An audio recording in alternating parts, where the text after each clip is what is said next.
We're joined now by Republican Congresswoman Barbara Comstock of Virginia and Democratic Congresswoman Debbie Dingell of Michigan. And welcome both of you to Fox News Sunday.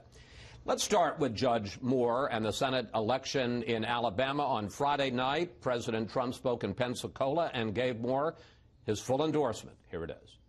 We can't afford to have a liberal Democrat who is completely controlled by Nancy Pelosi and Chuck Schumer. We can't do it. So get out and vote for Roy Moore. Congresswoman Comstock, does that bother you as a Republican to see President Trump and the Republican National Committee both supporting Judge Moore, who faces several allegations of misconduct with teenage girls, one as young as 14?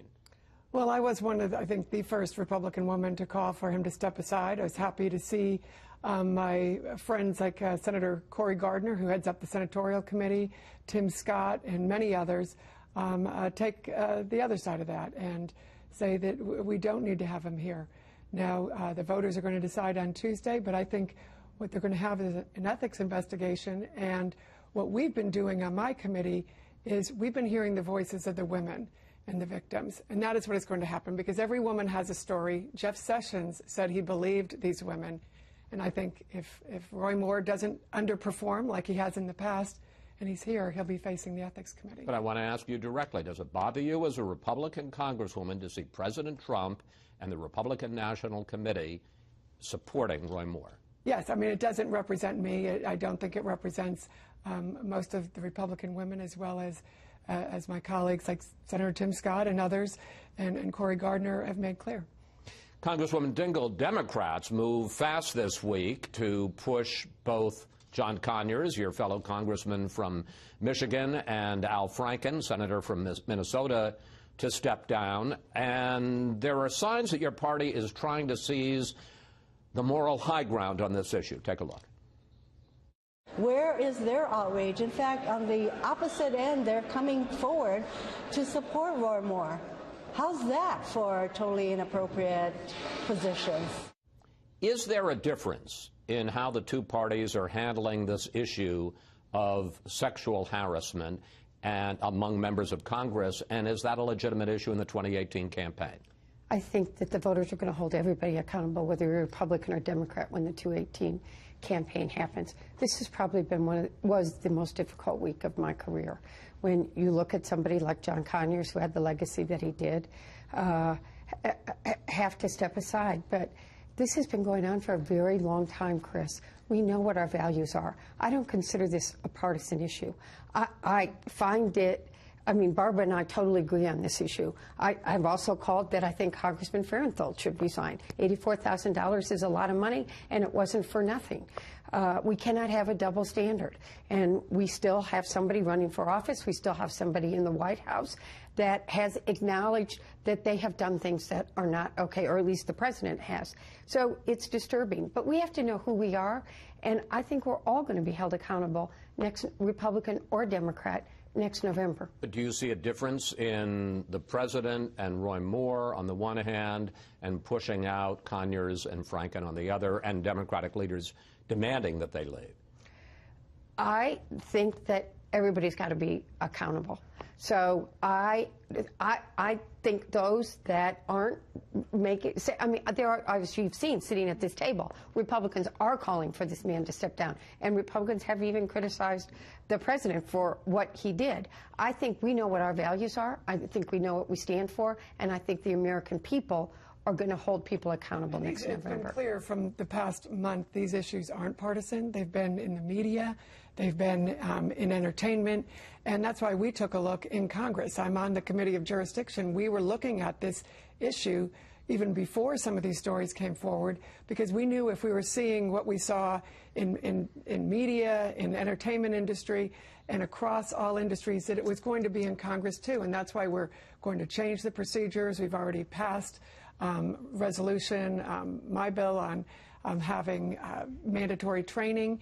And we know there's a lot more that we need to do both in Congress as well as with the public at large. So I think it's important, as Debbie said, that this not be seen as partisan, because it's a watershed moment where men and women are coming together across the partisan divide to change the culture here. And that's why you're seeing people leaving, Democrat and Republican. There's still some Democrats and Republicans there who have been asked to leave, who haven't left yet, but this is still going to be playing out. But let's focus, too, on the women and their stories, because we need to see what their stories are and how we can make them whole. And that's the real problem here, is that women have been denied their careers because of these men in power, and it's a power abuse, not really about sex so much as power abuse. I want to talk about that. We'll talk about reforms in a moment. But let's review what we have seen on Capitol Hill just recently. Excuse me. 3 members of Congress resigned this past week. 3 more have either settled sex harassment cases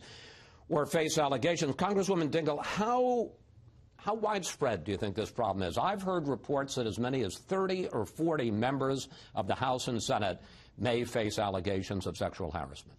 I'm hearing those same rumors. The numbers grow each week. I don't know what the truth is, and I'm not going to deal in speculation.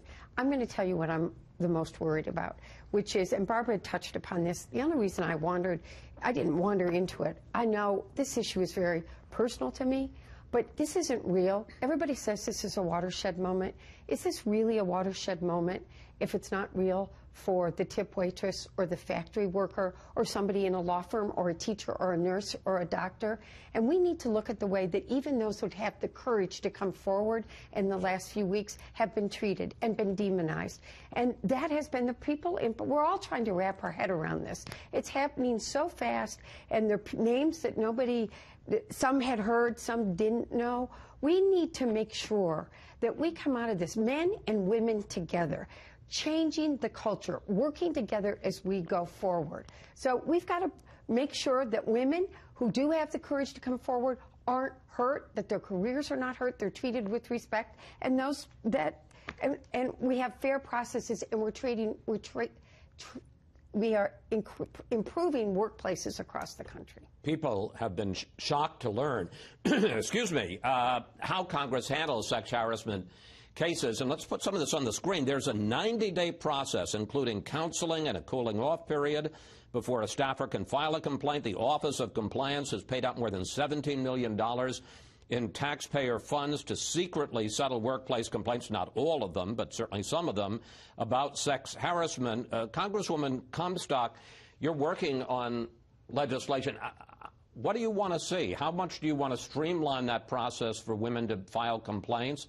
How much disclosure, transparency do you want to see for people who have settled complaints in the past? And should we be naming past people, or should they somehow be protected? No, I think we should be naming past people, and that should be fully disclosed.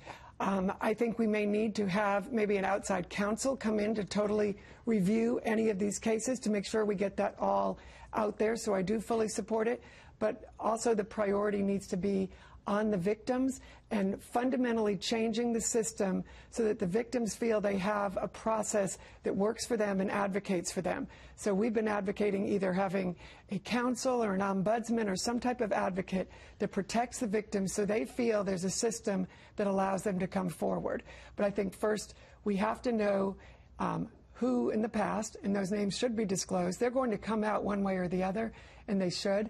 As you mentioned, all of that fund is not at all for sexual harassment. So whatever is sexual harassment should come forward, and I believe it will, and I support it. I also support non-disclosure, for them not having to honor those non-disclosure agreements. The woman in the Alcee Hastings case contacted my office. I spoke with her this weekend. She's already speaking out, and we need to make sure that women like her will be protected to come forward and talk, and I fully support protection for those women. I got less than a minute left. Congresswoman Dingell, is this going to change? I mean, it's pretty easy to pass this resolution. Everybody has to get training. But are we going to see a real change in the way Congress handles these cases and the naming of people who have settled these at taxpayers' expense in the past? I think that there is total concurrence that there must be transparency and that we should never use taxpayers' money to pay for somebody's irresponsible, just despicable, unacceptable behavior. Though I think everybody's trying to figure out how do you make sure that you take care of the survivor and that the survivor doesn't have consequences. Too much of this has consequences consequences. And going forward, Chris, we need a conversation in this country that needs to happen at dinner tables, in churches, in barbershops, in every place across the country. Men and women and families have got to work together on this. All right. Thank you. And we do need to point out that this is not just about members of Congress, although that certainly is egregious. It's in all businesses, including our own. Congresswoman Dingell, Congresswoman Comstock, thank you both for coming in today.